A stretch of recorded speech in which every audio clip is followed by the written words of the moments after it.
Hello. Welcome back again sa channel natin. So, bali today, yung ating isi-share yung tungkol kay Mama Mary. So, kung ano bang angkan o saan ba nagsimula si Mama Mary, yung pinili ng ating mahal na Diyos na magiging ina dito sa lupa. During the time, sa mga panahon nila, sa mga siglo nila, si Mama Mary ay nagmula sa angkan ni David. So, ibig sabihin, sa kay Haring David siya nagmula na angkan, hari ng Israel.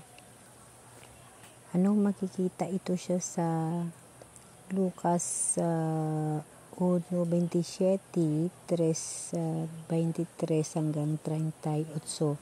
Nabasa ko nga rin ito. So, gusto ko lang i-share talaga, kasi lahat naman tayo ay kumbaga ay naniniwala kay Mama Mary. Lahat naman tayo, alam natin si Mama Mary is mama or mother ni Jesus Christ dito sa lupa nung panahon na siya inapakatao. Pero ano ba ang history ni Mama Mary? Saan bang angkan? Ano ang pamilya? So, ibig sabihin, galing din siya kay Haring David, So, ibig sabihin, si Mama Mary ang pinili na mother ng ating Mesiyas na si Jesus Christ. Galing din pala siya sa mga lahi ng makadiyos nila ni Haring David. So, si Mama Mary, yung ina na pinili ng ating mahal na Diyos. At siya ang nanganak kay Jesus at siya yung mama ni Jesus. Si Mama Mary, isa din siya sa bahagi ng sanlibutan. Malaking papel niya sa pag-unawa sa plano ng Diyos para sa pagligtas sa sangkatauhan sa pagkilala kay Jesus, kay Jesus Christ.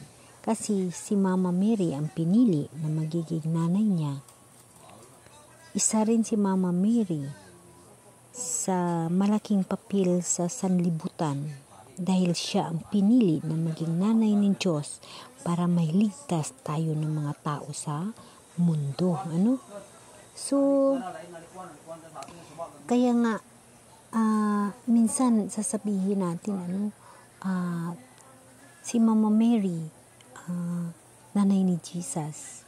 Yes, nanay ni Jesus. Ang iba naman, sasabihin na mayroon naman tayong mga brother and sisters na hindi nila pinahalagahan si Mama Mary dahil na si Jesus lang talaga. Pero bilang tayong tao, bilang tawanan ng pagpangabuhi, napaka-special niya.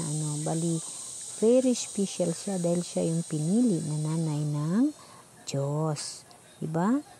Napaka-special siya. So, kumbaga, sa tawanan na pagpangabuhi, sa bilang tao tayo, kita ng mga tao, bahay natin, punong-puno ng mga larawan natin, mga apoy natin, mga lulo natin, yung mga picture nila, dirikit dyan sa mga kadingdingan natin dahil na ating ginugunita yung mga itsura ng ating mga ninuno. So, ganun din na hindi naman lahat, pero bilang ako as a Kristiyano, bilang ako naniniwala kay Mama Mary, talagang pinapahalagaan ko rin ang kanyang larawan. Ganun din yung mga larawan ng ating mga santo dahil na kumbaga sila na lamang ang naiwan sila na lamang ang naiwan na mga imahe ng ating history, ang ating Diyos na nagtugas sa atin. So, ngayon nalaman ko na si Mama Mary is mula sa angkan ni David. Mula sa angkan ni David at sa angkan din ni Abraham. Bilang bahagi ng angkan ni David, si Biring Maria ay bahagi rin ng pamilya ni Abraham ang ama ng mga Israelita. Sa Genesis 12:1 verse 3. So, ito so alamin natin yung buong kwento ng buhay ni David at ni Abraham. But at least alam na natin na yung buhay ni Mama Mary, yung angkan niya ay galing sa Hakay, Haring David, yung maka-Diyos din. So,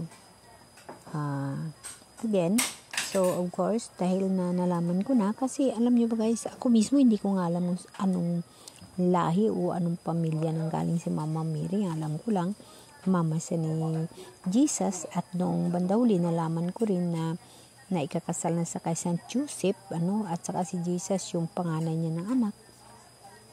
So, kumbaga, sa Bible ko rin yung nalalaman. Ngayon, nalalaman ko na kasi gusto kong malalaman kung anong angkan o saan ba nasimula si Mama Mary. So, nasimula si Mama Mary sa angkan ni David at nagsimula rin siya sa angkan ni Abraham. So, ganun guys.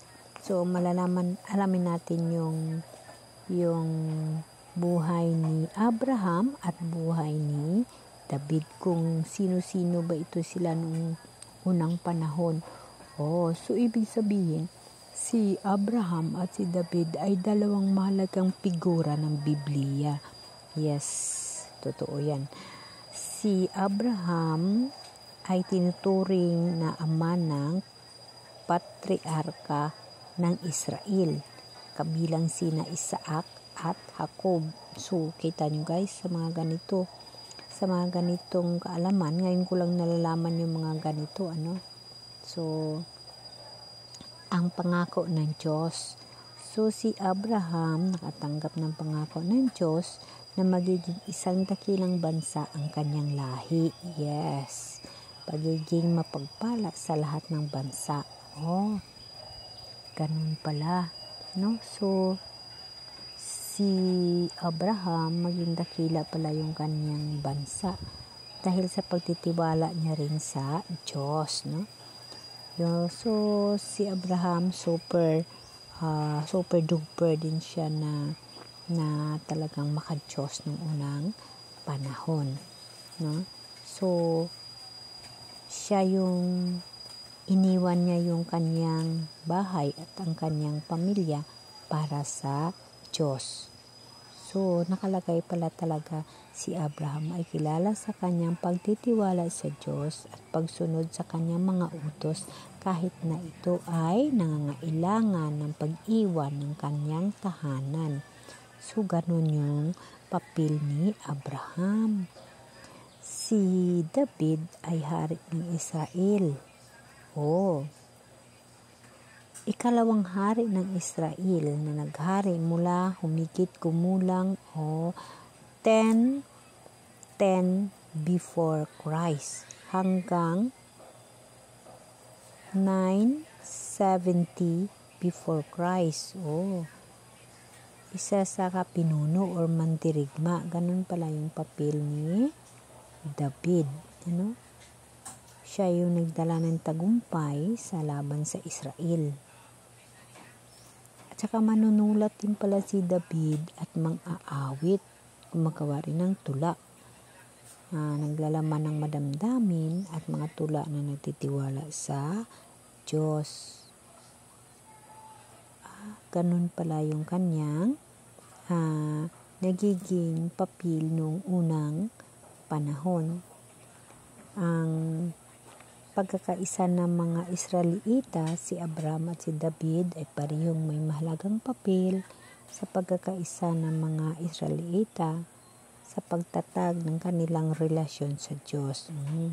Dahil nga ay silang dalawa ay maka-Diyos, so sila talaga ang nagtuturo nito sa Israelita. So dahil ang pangako ng Diyos kay Abraham at ang paghahari ni David ay nabigay ng pag-asa at direksyon sa mga Israelita sa kanilang paglalakbay sa kasaysayan. So gano'n na nga guys. Okay? Alam na natin si David at si Abraham at kung saan nagmula si Mama Mary na angkan. Amen. Amen.